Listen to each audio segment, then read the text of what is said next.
outside the killing field. Take the necklace. You grab the crystal necklace from the neck of the statue. The tower walls rise out of sight. Okay. There are 2 lines of text on the inside. The first reads, "Bide their time to die." The second line reads, Sharte, Heste, Shingra, Ulandia, Aristaga. Perhaps it's an advertising flyer for the Brotherhood. Now, I remember seeing Ulandia, T-O. As you can see, these all have different things. So I think we want T. T.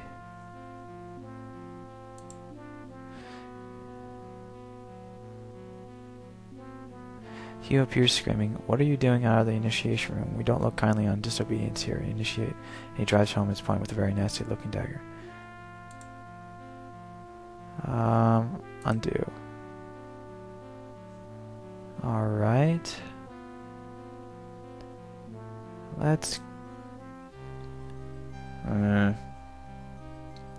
He walks into the room. "I hope you're ready, my friend. Don't worry. If you're truly who you say you are and have no designs other than joining the Brotherhood, then everything will go fine. Unfortunately, the Brotherhood has ways of finding out when the candidates are only after the treasure. Later, your body is dumped in the plaza."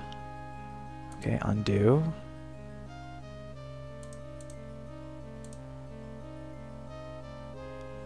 Well, T-O. That's what that thing said, right?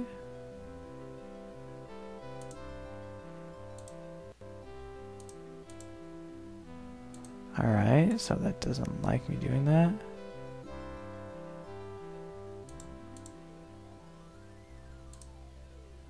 Alright.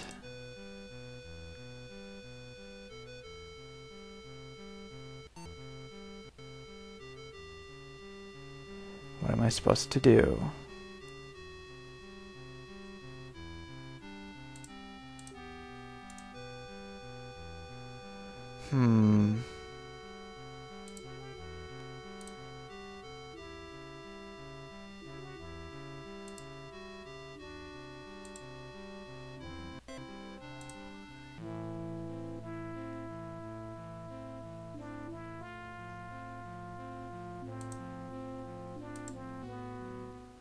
Alright. Let's restore 6. Alright, did I already get... I got the journal. I'm missing the amulet, aren't I?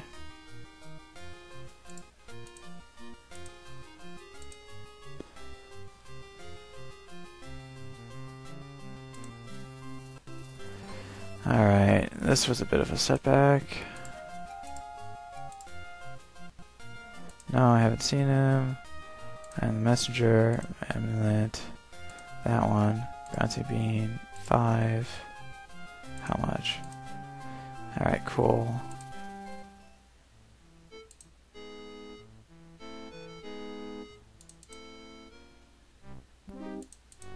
Talk to him. Here's the amulet. Let's find,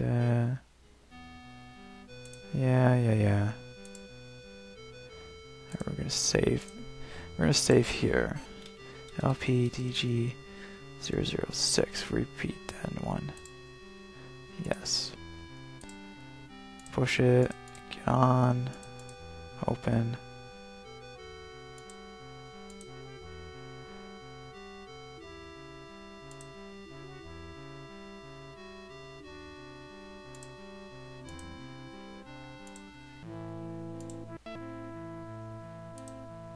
Well, it's the continent of Molandia.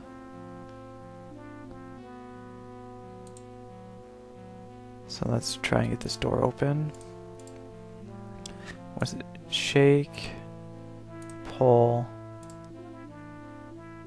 twist? No. Shake, pull, tilt.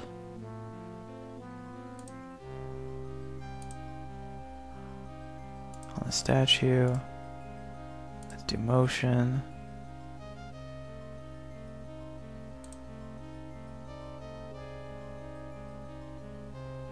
Yeah.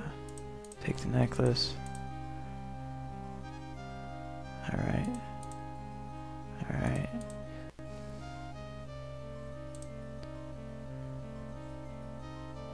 This is Ulandia.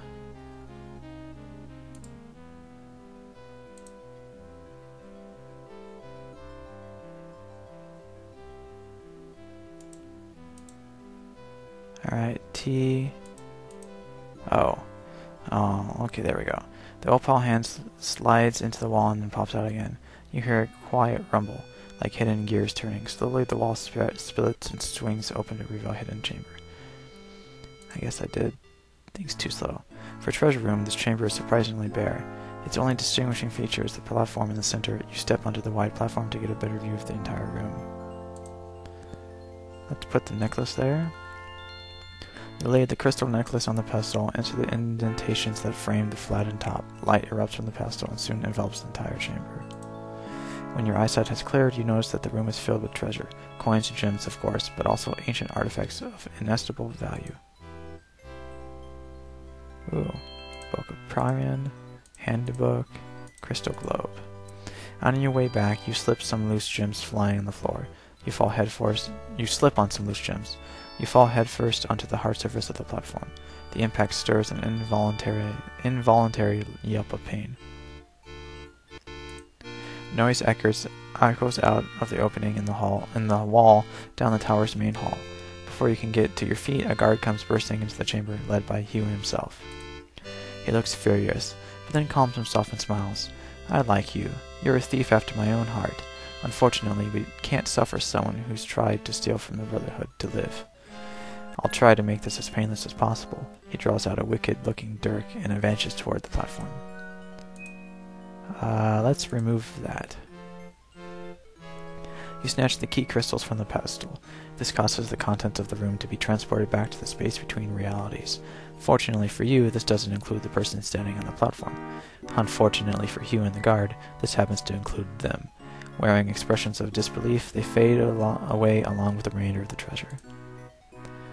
Alright. Let's get out of here.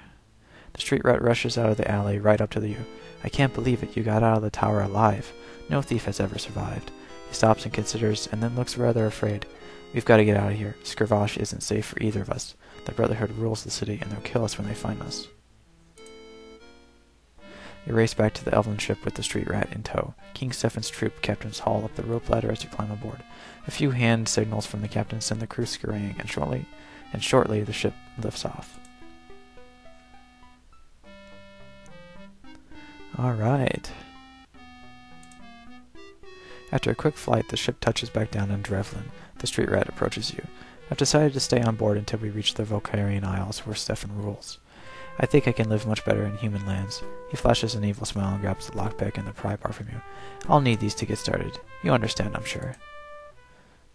Smiling, you climb down the ladder and wander into the dwarven caverns. From that vantage, you watch the ship depart into the stormy sky. You take inventory of your possessions and note that the rat has also lifted the necklace of key crystals. Okay, let's save. I don't want to have to do that again.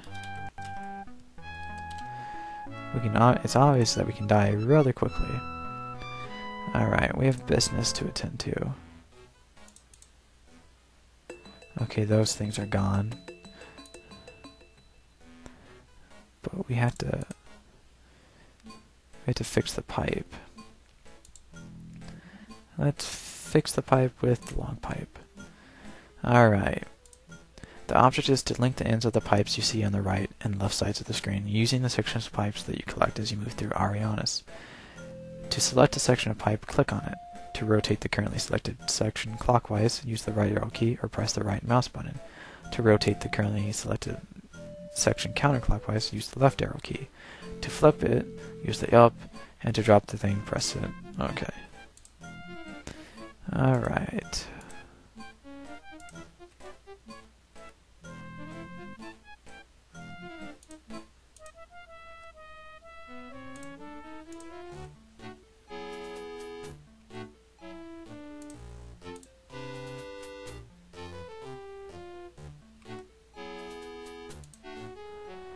Alright, you carefully set all of the fittings in place and make a connection between the two ends of the broken pipe section. It looks rather bizarre, but appears stable.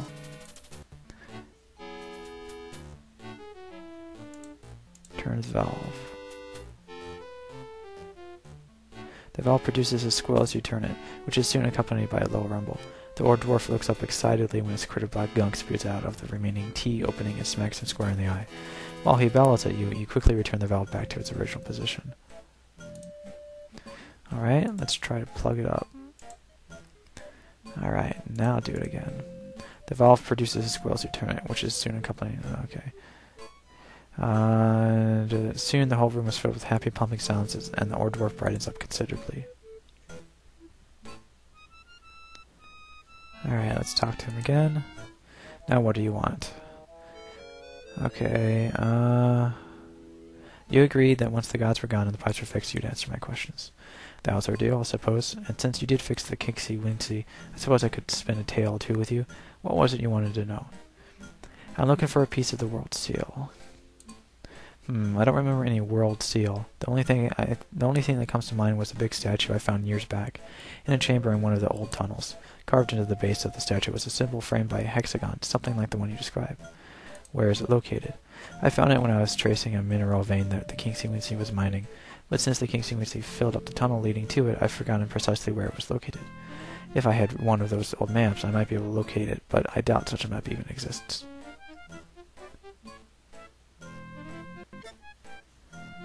Alright.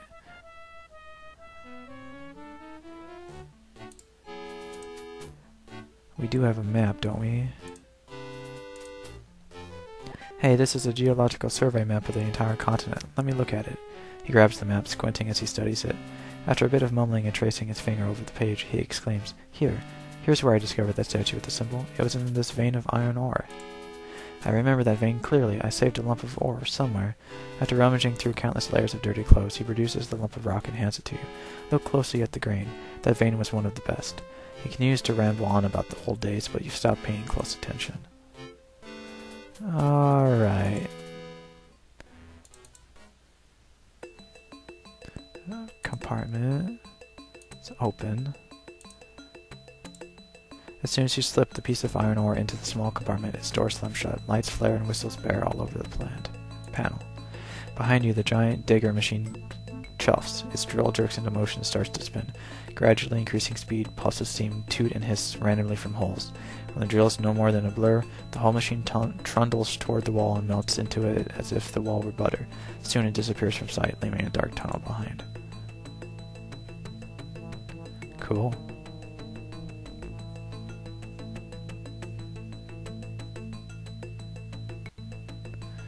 Let's follow after it. A tall statue of a Sartan is surrounded by crystal caskets. A roughly hewn tunnel runs off to the west. Alright, statue. A statue of a robed Sartan, much larger than life, lords over the room, his hands outstretched as if asking for something.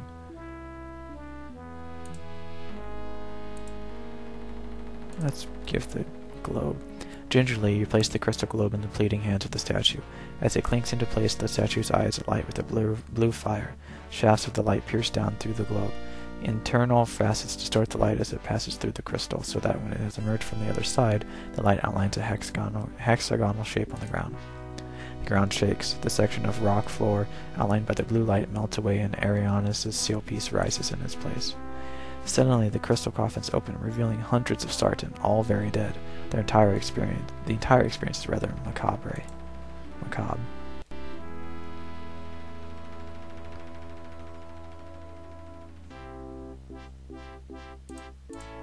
Every one of the coffins is filled with a Sartan body, all of them dead as doornails. Take the air seal piece. Okay. I think we're done here. Anything else to look at? Nope, doesn't appear to be so.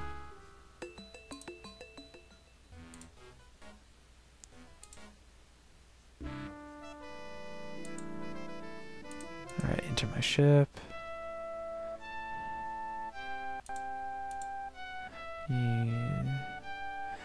You take the dragon ship back through the death gate and return to the Nexus.